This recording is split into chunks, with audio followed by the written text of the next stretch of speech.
नमस्कार साथियों, स्वागत है आपका अपने YouTube channel GK all exam fighter में। आज मैं आपके लिए विज्ञान के 30 अत्यंत ही महत्वपूर्ण प्रश्न लेकर आया हूं। आप चाहे किसी भी प्रतियोगी परीक्षाओं की तैयारी क्यों न कर रहे हों, लेकिन ये वीडियो आपकी तैयारी में रामबाण साबित होने वाला है। वीडियो को पूरा देखिएगा। यदि वीडियो पसंद आए तो वीडियो को लाइक करिएगा और ऐसे ही मज़ेदार वीडियो के लिए चैनल को सब्सक्राइब करिएगा। ये 30 प्रश्न हर एग्जाम की दृष्टि से बनाया गया है। हाँ, चलिए दोस्तों, हम अपना पहला प्रश्न देखते हैं। हमारा पहला प्रश्न है, निम्नलिखित में कौन द्रव्य नहीं है? जी हाँ दोस्तों, बताइए कि दिए गए प्रश्न में दिया गया है निम्नलिखित में से कौन द्रव्य नहीं है। बताइए दोस्तों, कांच, वायु, प्रकाश, दूध। यह हमारा प्रश्न उत्तर प्रदेश पुलिस 2018 में पूछा गया प्रश्न है। इसीलिए मैं कह रहा हूँ कि ये सभी प्रश्नों का समावेश किया गया है। विभिन्न प्रकार की प्रतियोगी परीक्षाओं में पूछे गए या बार बार पूछे जाने वाले प्रश्नों का समावेश किया गया है। इसीलिए वीडियो को अंत तक देखिएगा। यदि वीडियो पसंद आए तो चैनल को सब्सक्राइब करिएगा, वीडियो को लाइक करिएगा और 30 के 30 प्रश्न के जवाब आपको कमेंट में लिखने हैं। हर एक सवाल का जवाब आपको कमेंट में लिखने हैं और अंत में ये भी बताना है कि 30 में आपने कितने सही किए।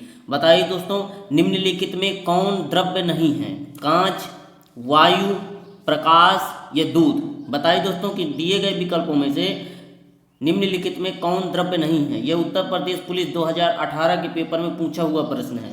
जी हाँ दोस्तों, तीसरा इज द राइट आंसर प्रकाश। प्रकाश हमारा द्रव्य नहीं है। बाकी कांच, वायु और दूध ये हमारे द्रव्य हैं, लेकिन प्रकाश हमारा द्रव्य नहीं है। चलिए दोस्तों, दूसरा प्रश्न देखते हैं। हमारा दूसरा प्रश्न है, निम्नलिखित में से कौन सी धातु है? जी हाँ दोस्तों, 4 नाइट्रोजन, ऑक्सीजन, सल्फर और सोडियम। जी हाँ दोस्तों, 4 दी गए, नाइट्रोजन, ऑक्सीजन, सल्फर और सोडियम। तो इसमें ये पूछा गया है कि निम्नलिखित में कौन सी धातु है। बताइए दोस्तों, कौन सी धातु है? नाइट्रोजन एक धातु है, ऑक्सीजन एक धातु है, सल्फर एक धातु है, सोडियम एक धातु है। बताइए दोस्तों, दिए गए विकल्पों में से कौन सी एक धातु है? जी हाँ दोस्तों, चौथा is the right answer sodium. Sodium हमारा एक धातु है, बाकी ये धातुएं नहीं है। सोडियम हमारा एक क्या है? धातु है। चलिए दोस्तों, तीसरा प्रश्न देखते हैं। बेहद ही इंपॉर्टेंट वीडियो है, बेहद ही इंपॉर्टेंट वीडियो है। कई बार प्रतियोगी परीक्षाओं में पूछे गए प्रश्नों को उठाकर आपके लिए लेकर आया हूँ। यदि वीडियो आपको पसंद आए तो चैनल को सब्सक्राइब करिएगा, वीडियो को लाइक जरूर करिएगा। अगला प्रश्न है हमारा तीसरे नंबर का कि निम्नलिखित में कौन सी अधातु है? जी हाँ दोस्तों, इसमें अधातु बताना है कि दिए गए विकल्पों में से अधातु कौन सी है। यह यूपी बोर्ड 2017 के पेपर में पूछा गया है। जो 10वीं का परीक्षा होती है, 10वीं के पेपर में यह प्रश्न पूछा जा चुका है कि निम्नलिखित में से कौन सी अधातु है। बताइए दोस्तों, Fe, Na, CO या S। बताइए दोस्तों, आयरन है, सोडियम है, कॉपर है या सल्फर है? निम्नलिखित में से कौन सी अधातु है? जी हाँ दोस्तों, चौथा is the right answer sulphur. Sulphur हमारा क्या है? अधातु है। बाकी Fe, सोडियम, कॉपर ये हमारी क्या है? धातुएं हैं। चलिए दोस्तों, हम अपना चौथा प्रश्न देखते हैं। देखिए दोस्तों, इंपॉर्टेंट प्रश्नों की बहार है। यह प्रश्न यूपी पीसीएस 2019 में पूछा हुआ प्रश्न है। इसको आप नोट कर लीजिएगा। यह प्रश्न बहुत ही इंपॉर्टेंट है, वेरी वेरी इंपॉर्टेंट है। हो सकता है आपके अगले एग्जाम में पूछा जाए। हमारा चौथा प्रश्न है, निम्नलिखित में कौन सा पदार्थ बिना पिघले वाष्प में बदल जाता है? बताइए दोस्तों कि निम्नलिखित में से जो 4 विकल्प दिए गए हैं उनमें से कौन सा पदार्थ है जो बिना पिघले सीधे वाष्प में बदल जाता है? पारा, नमक, चीनी या कपूर? बताइए दोस्तों कि कौन सा पदार्थ है जो बिना पिघले सीधा ठोस से गैस में परिवर्तित हो जाता है। यह यूपी पीसीएस 2019 के पेपर में पूछा जा चुका है। जी हाँ दोस्तों, चौथा is the right answer Kapoor. Kapoor हमारा बिना पिघले सीधा ठोस से वाष्प में परिवर्तित हो जाता है। चलिए दोस्तों, पांचवा प्रश्न देखते हैं। हमारा पांचवा प्रश्न है, निश्चित आकार वाले पदार्थ क्या कहलाते हैं? जी हाँ दोस्तों, कमेंट करके बताइए, तुरंत कमेंट करके बताइए। मैं एक एक प्रश्न को जवाब को देखता हूँ कि किसने किसने कितना सही किया है। बताइए दोस्तों, निश्चित आकार वाले पदार्थ क्या कहलाते हैं? ठोस, द्रव, गैस या मिश्रण? बताइए दोस्तों कि निश्चित आकार, जिनका आकार निश्चित होता है, ऐसे पदार्थ क्या कहलाते हैं? जी हाँ दोस्तों, पहला इज द राइट आंसर ठोस। जिनका आकार और आकृति निश्चित होती है वो क्या कहलाते हैं? ठोस कहलाते हैं। चलिए दोस्तों, छठवां प्रश्न देखते हैं। एक और इम्पोर्टेंट प्रश्न, यह नीट 2015 में पूछा गया प्रश्न है और हमारा अगला 6वां प्रश्न है, सामान्य ताप पर द्रव की सतह के अणुओं का धीरे धीरे वायु में मिलने की क्रिया क्या कहलाती है? बताइए दोस्तों, सामान्य ताप पर, जिस ताप पर हम और आप बैठे हुए हैं, इस ताप को हम सामान्य ताप कहते हैं। तो बताइए दोस्तों, सामान्य ताप पर द्रव की सतह के अणुओं का धीरे धीरे वायु में मिलने की क्रिया क्या कहलाती है? आश्वन, वाष्पन, ऊर्ध्वपातन या तन्यता? यह नीट 2015 के पेपर में पूछा हुआ प्रश्न है। बताइए दोस्तों, कमेंट करके फटाफट बताइए।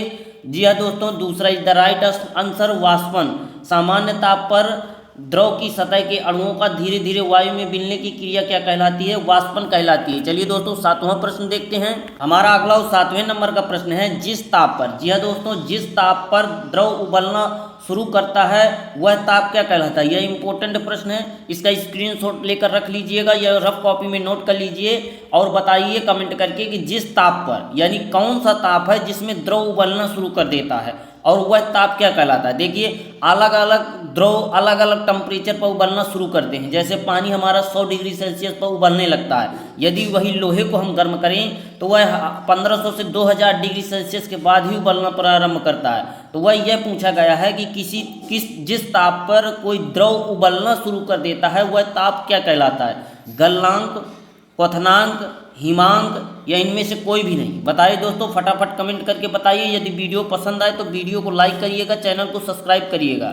जी हाँ दोस्तों, दूसरा इज द राइट आंसर, जिस ताप पर द्रव उबलना शुरू करता है वह ताप क्वथनांक कहलाता है। चलिए दोस्तों, 8वां प्रश्न देखते हैं। हमारा 8वां इंपॉर्टेंट प्रश्न है कि जिस ताप पर द्रव जमना शुरू कर देता है वह ताप क्या कहलाता है? जी हाँ दोस्तों, उसका उलट ही है ये प्रश्न कि जिस ताप पर द्रव जमना प्रारंभ कर देता है वह ताप क्या कहलाता है। जैसे हमारा द्रव, जैसे पानी कितने डिग्री सेल्सियस पर जमना शुरू कर देता है? तो 0 डिग्री सेल्सियस पर हमारा पानी जमना शुरू कर देता है। तो द्रव से बर्फ में बदलने की क्रिया, यानी द्रव का जमना शुरू करना यह करता है जब वह ताप क्या कहलाता है? बताइए दोस्तों, गलनांक, क्वथनांक, हिमांक या इनमें से कोई भी नहीं? बताइए दोस्तों कमेंट करके। जी हाँ दोस्तों, हिमांक, जिस ताप पर द्रव जमना शुरू करता है उसे हम क्या कहते हैं? हिमांक कहते हैं। चलिए दोस्तों, 9वां प्रश्न देखते हैं। हमारा अगला और 9वां प्रश्न है, यह बेहद ही इंपॉर्टेंट प्रश्न है। यह यूपी बोर्ड 2017 इंटर के पेपर में पूछा गया प्रश्न है 2017 में कि विलयन तथा विलायक मिलकर बनाते हैं। इसीलिए मैंने कहा था कि यह वीडियो आपके लिए बहुत ही सहायक साबित होगा। वीडियो को पूरा देखिएगा। यदि वीडियो आपके लिए 1% भी लाभदायक हो तो चैनल को सब्सक्राइब और वीडियो को लाइक करिएगा, ताकि ऐसे मज़ेदार वीडियो आपको बार बार मिलते रहें। बताइए दोस्तों, विलेय तथा विलायक मिलकर बनाते हैं। विलयन, धातु, अधातु या इनमें से कोई भी नहीं? बताइए दोस्तों, विलेय तथा विलायक मिलकर बनाते हैं। जी हाँ दोस्तों, पहला इज द राइट आंसर, विलयन। विलेय तथा विलायक मिलकर क्या बनाते हैं? विलयन बनाते हैं। विलेय प्लस विलयन, जी हाँ दोस्तों, ये दोनों आपस में मिल करके जो है क्या बनाते हैं? विलयन बनाते हैं। चलिए दोस्तों, 10वां प्रश्न देखते हैं। हमारा 10वां प्रश्न है, निश्चित आकार। जी हाँ दोस्तों, निश्चित आकार और निश्चित आयतन वाले पदार्थों को क्या कहते हैं? आपको प्रश्न को बार बार सही तरीके से पढ़ना है, इसके बाद आपको कमेंट में जवाब देना है दोस्तों। जी हाँ दोस्तों, ज़्यादातर बच्चों ने सही जवाब दिया है कि जिसका अनिश्चित आकार और निश्चित आयतन वाले पदार्थों को क्या कहते हैं? ठोस, द्रव, गैस या इनमें से कोई भी नहीं? बताइए दोस्तों, अनिश्चित आकार, यानी जिसका कोई आकार निश्चित नहीं होता, यानी जिस भी बर्तन में या जहाँ पर भी रख दिया जाए वह उसी का आकार ग्रहण कर लेता है, लेकिन आयतन उसका निश्चित होता है। ऐसे पदार्थ क्या कहलाते हैं? बताइए दोस्तों। जी हाँ दोस्तों, दूसरा इज द राइट आंसर, द्रव। द्रव का हमारा आकार अनिश्चित होता है लेकिन आयतन हमेशा निश्चित होता है। आकृति, द्रव की आकृति निश्चित नहीं होती। जिस भी बर्तन में डाला जाता है वह उसी की आकार और आकृति को ग्रहण कर लेता है, लेकिन आयतन उसका हमेशा निश्चित होता है। इसलिए दूसरा इज द राइट आंसर, द्रव। चलिए दोस्तों, 11वां प्रश्न देखते हैं। 11वां प्रश्न है, इसको नोट कर लीजिएगा, यह एनटीपीसी के पेपर, रेलवे एनटीपीसी में 2020 में पूछा हुआ प्रश्न है। 11वें नंबर का प्रश्न है हमारा, वाष्पों को ठंडा करने की क्रिया क्या कहलाती है? जी हाँ दोस्तों, इसको नोट कर लीजिएगा, हो सकता है आपके अगले एग्जाम में ये पूछा जाए। वाष्पों को ठंडा करने की क्रिया क्या कहलाती है? द्रवण, वाष्पीकरण, संघनन या ऊर्ध्वपातन? बताइए दोस्तों कमेंट करके कि वाष्पों को ठंडा करने की क्रिया क्या कहलाती है? जी हाँ दोस्तों, तीसरा इज द राइट आंसर, संघनन। वाष्पों को ठंडा करने की क्रिया हमारी क्या कहलाती है? संघनन कहलाती है। चलिए दोस्तों, 12वां नंबर का प्रश्न देखते हैं।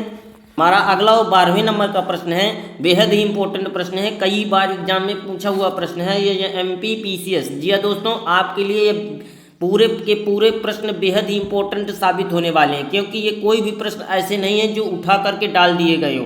यह विभिन्न प्रकार की प्रतियोगी परीक्षाओं में पूछे गए प्रश्न हैं, इसलिए इनको प्रश्नों को आपको बहुत ही ध्यानपूर्वक पढ़ना है। हो सकता है आपके अगले एग्जाम में यह प्रश्न पूछे जाएं। देखिए दोस्तों, हमारा 12वां प्रश्न है कोलाइड। जी हाँ दोस्तों, कोलाइड किस प्रकार का मिश्रण है? बताइए दोस्तों। समांगी मिश्रण है, यह MPPCS 2021 में पूछा हुआ प्रश्न है। समांगी मिश्रण है, विषमांगी मिश्रण है, दोनों या इनमें से कोई भी नहीं। बताइए दोस्तों, कोलाइड हमारा किस प्रकार का मिश्रण है? बताइए दोस्तों कमेंट करके कि कोलाइड हमारा किस प्रकार का मिश्रण है, समांगी, विषमांगी, दोनों या इनमें से कोई भी नहीं। जी हाँ दोस्तों, दूसरा is the right answer. Colloid हमारा किस प्रकार का मिश्रण है? विषमांगी मिश्रण है। चलिए दोस्तों 13वें नंबर का प्रश्न देखते हैं। अगला और 13वें नंबर का प्रश्न है, हर प्रश्न का जवाब आपको कमेंट में बॉक्स में जरूर देना है। यदि वीडियो आपके लिए लाभदायक हो तो आपको चैनल को सब्सक्राइब जरूर कर लेना है। चलिए दोस्तों 13वां प्रश्न देखते हैं। हमारा 13वां प्रश्न है, परमाणु का समस्त द्रव्यमान पाया जाता है। बताइए दोस्तों, परमाणु का समस्त द्रव्यमान पाया जाता है प्रोटॉन में, न्यूट्रॉन तथा इलेक्ट्रॉन में, प्रोटॉन तथा न्यूट्रॉन में। बताइए दोस्तों दिए गए विकल्पों में से कौन सा जवाब सही है कि परमाणु का समस्त द्रव्यमान पाया जाता है? बताइए दोस्तों। जी हाँ दोस्तों, चौथा is the right answer, proton तथा न्यूट्रॉन। प्रोटॉन तथा न्यूट्रॉन में परमाणु का समस्त द्रव्यमान पाया जाता है। चलिए दोस्तों 14वां प्रश्न देखते हैं। हमारा अगला और 14वें नंबर का प्रश्न है, परमाणु नाभिक में पाए जाते हैं। जी दोस्तों बताइए, केवल प्रोटॉन परमाणु नाभिक में पाए जाते हैं या दोस्तों केवल प्रोटॉन पाए जाते हैं, केवल न्यूट्रॉन पाए जाते हैं, केवल इलेक्ट्रॉन पाए जाते हैं, या प्रोटॉन व न्यूट्रॉन दोनों पाए जाते हैं? बताइए दोस्तों, परमाणु नाभिक में पाए जाते हैं केवल प्रोटॉन, केवल न्यूट्रॉन, केवल इलेक्ट्रॉन, प्रोटॉन व न्यूट्रॉन दोनों। जी है दोस्तों, चौथा इज द राइट आंसर। चौथा is the right answer, proton व न्यूट्रॉन। परमाणु नाभिक में प्रोटॉन और न्यूट्रॉन दोनों पाए जाते हैं। चलिए दोस्तों 15वां प्रश्न देखते हैं। हमारा 15वां प्रश्न है, प्रोटॉन की खोज किसने की थी? बताइए दोस्तों कमेंट करके। ये उम्मीद है कि यह प्रश्न अधिकतर हमारे साथियों को मालूम होगा कि प्रोटॉन की खोज किसने की थी। रदरफोर्ड ने, गोल्डस्टीन ने, नील बोहर ने या चैडविक ने? बताइए दोस्तों कमेंट करके, फटाफट बताइए कि प्रोटॉन की खोज किसने की थी। जी हाँ दोस्तों, पहला is the right answer, Rutherford ने। प्रोटॉन की खोज किसने की थी? रदरफोर्ड ने की थी। चलिए दोस्तों 16वां प्रश्न देखते हैं। हमारा अगला और 16वें नंबर का प्रश्न है, न्यूट्रॉन की खोज किसने की थी? जी हाँ दोस्तों, कमेंट करके बताइए कि न्यूट्रॉन की खोज किसने की थी। रदरफोर्ड ने, गोल्डस्टीन ने, नील बोहर ने या चैडविक ने? कमेंट करके फटाफट बताइए दोस्तों कि न्यूट्रॉन की खोज किसने की थी। जी हाँ दोस्तों, चौथा is the right answer, Chadwick. Neutron की खोज किसने की थी? चैडविक ने की थी। चलिए दोस्तों 17वें नंबर का प्रश्न देखते हैं। हमारा 17वें नंबर का प्रश्न जो है बेहद ही इंपॉर्टेंट प्रश्न है, जो SSC 2019 में पूछा हुआ प्रश्न है।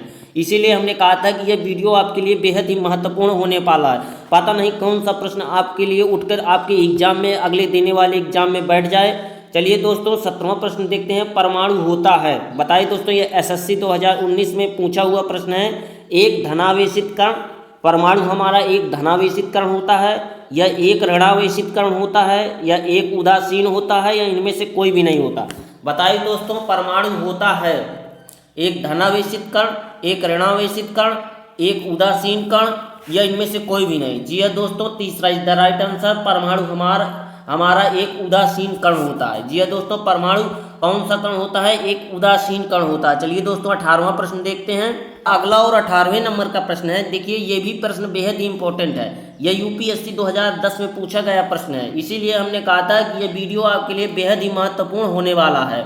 आपके लिए एक से एक इम्पोर्टेंट प्रश्न लाए हैं, इसलिए चैनल को सब्सक्राइब जरूर कर लीजिएगा। बताइए दोस्तों, सर्वप्रथम परमाणु मॉडल किसने प्रस्तुत किया था? थॉमसन ने, रदरफोर्ड ने, गोल्डस्टीन ने या चैडविक ने? बताइए दोस्तों कि सर्वप्रथम परमाणु मॉडल। जी हाँ दोस्तों, यह कई बार पूछा गया प्रश्न है, इसलिए आपको इसको बेहद ही इम्पोर्टेंट की दृष्टि से नोट कर लेना है और इसका जवाब कमेंट बॉक्स में बताना है यदि आपको मालूम है। बताइए दोस्तों, सर्वप्रथम परमाणु मॉडल किसने प्रस्तुत किया था? थॉमसन ने, रदरफोर्ड ने, गोल्डस्टीन ने, चैडविक ने? जी हाँ दोस्तों, पहला is the right answer, Thomson ने। सर्वप्रथम परमाणु मॉडल किसने प्रस्तुत किया था? थॉमसन ने प्रस्तुत किया था। चलिए दोस्तों 19वें नंबर का प्रश्न देखते हैं। हमारा अगला 19वें नंबर का प्रश्न है, समस्थानिक में क्या भिन्न होता है? जी हाँ दोस्तों, कमेंट करके बताइए फटाफट कि समस्थानिक में क्या भिन्न होता है। परमाणु संख्या, परमाणु भार, इलेक्ट्रॉनों की संख्या या प्रोटॉनों की संख्या? बताइए दोस्तों, समस्थानिक में क्या भिन्न होता है? परमाणु संख्या, परमाणु भार, इलेक्ट्रॉनों की संख्या, प्रोटॉनों की संख्या? जी हाँ दोस्तों, दूसरा इज द राइट आंसर, परमाणु भार। समस्थानिकों में क्या भिन्न होता है? परमाणु भार भिन्न होता है। चलिए दोस्तों 20वां प्रश्न देखते हैं।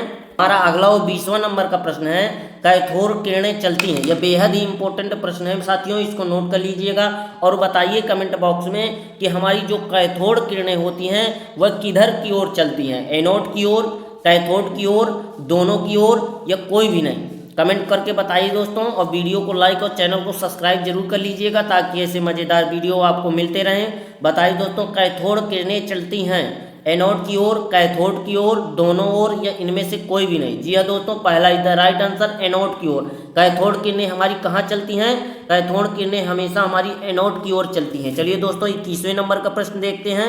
अगला और 21वें नंबर का प्रश्न है कि एनोड किरणें चलती हैं। जी हाँ दोस्तों, कमेंट करके फटाफट बताइए कि हमारी एनोड किरणें चलती हैं किधर की ओर? एनोड की ओर, कैथोड की ओर, दोनों ओर या इनमें से कोई भी नहीं? फटाफट कमेंट करके बताइए दोस्तों कि एनोड किरणें चलती हैं एनोड की ओर, कैथोड की ओर, दोनों ओर या इनमें से कोई भी नहीं? जी हाँ दोस्तों, दूसरा is the right answer, anode किरणें हमारी हमेशा कैथोड की ओर चलती हैं। कहाँ चलती हैं? कैथोड की ओर चलती हैं। चलिए दोस्तों 22वां प्रश्न देखते हैं।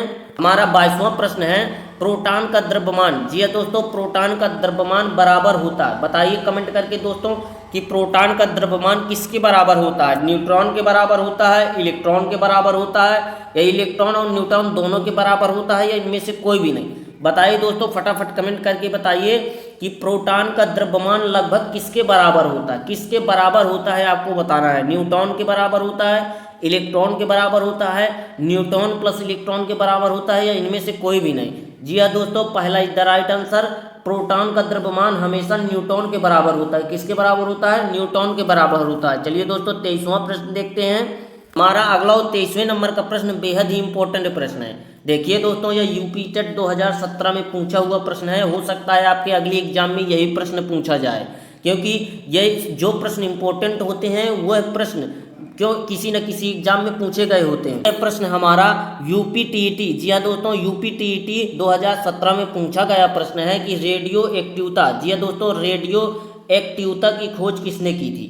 बताइए दोस्तों, फटाफट कमेंट करके बताइए कि रेडियो एक्टिवता की खोज किसने की थी? रदरफोर्ड ने, टॉमसन ने, बैकुरल ने या क्यूरी ने? बताइए दोस्तों, कमेंट करके फटाफट बताइए कि रेडियो एक्टिवता की खोज किसने की थी। इस प्रश्न को आप नोट कर लीजिएगा क्योंकि एक यूपी टीईटी 2017 में पूछा गया प्रश्न है कि रेडियो एक्टिवता की खोज किसने की थी। जी हाँ दोस्तों, तीसरा इज द राइट आंसर, बैकुरल। जी हाँ दोस्तों, बैकुरल। रेडियो एक्टिवता तत्व की खोज किसने की थी? बैकुरल ने की थी। चलिए दोस्तों 24वां प्रश्न देखते हैं। हमारा 24वां प्रश्न है कि निम्नलिखित में से कौन सा रेडियो एक्टिव तत्व है? बताइए दोस्तों, दिए गए विकल्पों में से कौन सा तत्व हमारा रेडियो एक्टिव तत्व नहीं है? नहीं है दोस्तों, पूछा गया है कि हमारा पहला नहीं है, दूसरा नहीं, तीसरा नहीं, चौथा नहीं। बताइए दोस्तों कि दिए गए विकल्पों में से, चारों विकल्पों में से कौन सा तत्व हमारा रेडियो एक्टिव तत्व नहीं है? जी हाँ दोस्तों, दूसरा is the right answer, Z N यानी जिंक हमारा क्या है? रेडियो एक्टिव तत्व नहीं है। बाकी दिए गए जो तीनों विकल्प हैं ये हमारे रेडियो एक्टिव तत्व हैं, लेकिन जेडन हमारा, जिंक हमारा रेडियो एक्टिव तत्व नहीं है। चलिए दोस्तों 25वां प्रश्न देखते हैं। हमारा 25वां प्रश्न इंपॉर्टेंट है। जी हाँ दोस्तों, एग्जाम की दृष्टि से बेहद ही इंपॉर्टेंट है, आपको इसको रफ कॉपी में जरूर नोट कर लेना है। हमारा 25वां प्रश्न टीजीटी 2018 में पूछा गया प्रश्न है, किसकी गतिज ऊर्जा, जी हाँ दोस्तों, किसकी गतिज ऊर्जा सबसे अधिक होती है? सबसे अधिक गतिज ऊर्जा किसकी होती है ये बताना है। अल्फा किरणों की, बीटा किरणों की, गामा किरणों की या कोई भी नहीं? बताइए दोस्तों, फटाफट कमेंट करके बताइए कि गतिज ऊर्जा सबसे अधिक होती है अल्फा किरणों की, बीटा किरणों की, गामा किरणों की, या इनमें से कोई भी नहीं। यह टीजीटी 2018 में पूछा गया प्रश्न है। जी हाँ दोस्तों, पहला is the right answer, alpha किरणों की। गतिज ऊर्जा सबसे अधिक किसकी होती है? अल्फा किरणों की होती है। अल्फा का चिन्ह कैसा होता है? ऐसा होता है दोस्तों। चलिए दोस्तों 26वां प्रश्न देखते हैं। हमारा अगला 26वें नंबर का प्रश्न है, अल्फा कण उत्सर्जन से।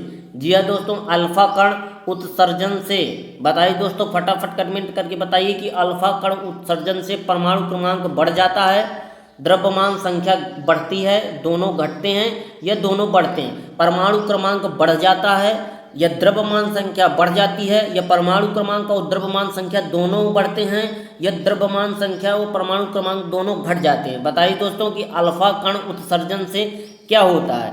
जी हाँ दोस्तों, तीसरा इज द राइट आंसर, दोनों घट जाते हैं। परमाणु क्रमांक और परमाणु द्रव्यमान दोनों घट जाते हैं। चलिए दोस्तों 27वां प्रश्न देखते हैं। हमारा अगला 27वें नंबर का प्रश्न है कि एक रेडियो एक्टिव पदार्थ उत्सर्जित करता है। बताइए दोस्तों, जो रेडियो एक्टिव पदार्थ होता है वह क्या उत्सर्जित करता है? केवल अल्फा किरणें, केवल बीटा किरणें, केवल गामा किरणें, या सभी? बताइए दोस्तों, यह बेहद इंपॉर्टेंट प्रश्न है। हो सकता है आपके विज्ञान के सेक्शन में किसी भी एग्जाम में पूछा जाए। रेडियो एक्टिव तत्व जो हमारे होते हैं वह पदार्थ हमेशा क्या उत्सर्जित करते हैं? केवल अल्फा किरणें, बीटा किरणें, गामा किरणें, या सभी? जी हाँ दोस्तों, चौथा इज द राइट आंसर, हमारा रेडियो एक्टिव तत्व हमेशा सभी प्रकार की, यानी अल्फा, बीटा और गामा तीनों प्रकार की जो है किरणों को उत्सर्जित करता है। चलिए दोस्तों 28वां प्रश्न देखते हैं। 28वां प्रश्न बेहद ही आसान प्रश्न है, इसका जवाब आपको कमेंट में जरूर बताना है। हमारा 28वां प्रश्न है, ऑक्सीजन का अणुभार है। जी हाँ दोस्तों, ऑक्सीजन का अणुभार है NO, CO, Cl या O2। बताइए दोस्तों, दिए गए विकल्पों में से ऑक्सीजन का परमाणु और या अणुभार कौन सा है? जी हाँ दोस्तों, चौथा is the right answer, oxygen का अणुभार जो है O2 होता है। चलिए दोस्तों 29वां प्रश्न देखते हैं। अगला 29वां प्रश्न है, ऑर्गन का परमाणु क्रमांक है। बताइए दोस्तों, यदि आपको मालूम है, आपको पहले से पता था, तो आप फटाफट कमेंट करके बताइए कि ऑर्गन का परमाणु क्रमांक है 32, 34, 18 या 36। बताइए दोस्तों, यदि आपको पहले से मालूम है ऑर्गन का परमाणु क्रमांक, तो फटाफट कमेंट करके बताइए। यदि यह वीडियो आपको पसंद आए तो चैनल को सब्सक्राइब और वीडियो को लाइक जरूर करिएगा। ऑर्गन का परमाणु क्रमांक है, जी हाँ दोस्तों, तीसरा is the right answer 18। Organ का परमाणु क्रमांक क्या होता है? 18 होता है। चलिए दोस्तों लास्ट और 30वां प्रश्न देखते हैं। अंतिम और 30वें नंबर का प्रश्न है जो ग्रुप डी, जी हाँ दोस्तों, रेलवे ग्रुप डी 2022 में पूछा हुआ प्रश्न है। हो सकता है आप जो एग्जाम देने वाले हैं, अगला एग्जाम, हो सकता है आपके अगले एग्जाम में यह प्रश्न छपा हुआ मिले। ग्रुप डी 2022 में पूछा हुआ प्रश्न है कि नाइट्रोजन में बंद होते हैं। बताइए दोस्तों, नाइट्रोजन में कितने बंद होते हैं? एकल संसंयोजक बंद होता है, द्वि संसंयोजक बंद होता है, 3 संसंयोजक बंद होता है, या इनमें से कोई भी बंद नहीं होता? बताइए दोस्तों, फटाफट कमेंट करके बताइए कि नाइट्रोजन में बंद होता है एकल संयोजक बंद, द्वि संयोजक बंद, 3 संयोजक बंद, या इनमें से कोई भी नहीं? जी हाँ दोस्तों, तीसरा is the right answer, nitrogen में हमारा कौन सा होता है? 3 संयोजक बंद होता है। कौन सा संयोजक बंद होता है? 3 संयोजक बंद होता है। यह प्रश्न बेहद इंपॉर्टेंट है, रेलवे ग्रुप डी 2022 में पूछा हुआ प्रश्न है कि नाइट्रोजन में बंद होता है, तो नाइट्रोजन में 3 संयोजक बंद होते हैं। नमस्कार साथियों, आज का यह वीडियो हमारा यहीं पर समाप्त होता है। ऐसे ही मज़ेदार या स्टडी संबंधित या किसी एग्जाम से संबंधित विज्ञान व अन्य जीके संबंधी प्रश्नों के लिए इस चैनल को सब्सक्राइब करिएगा, वीडियो को लाइक करिएगा। नमस्कार साथियों।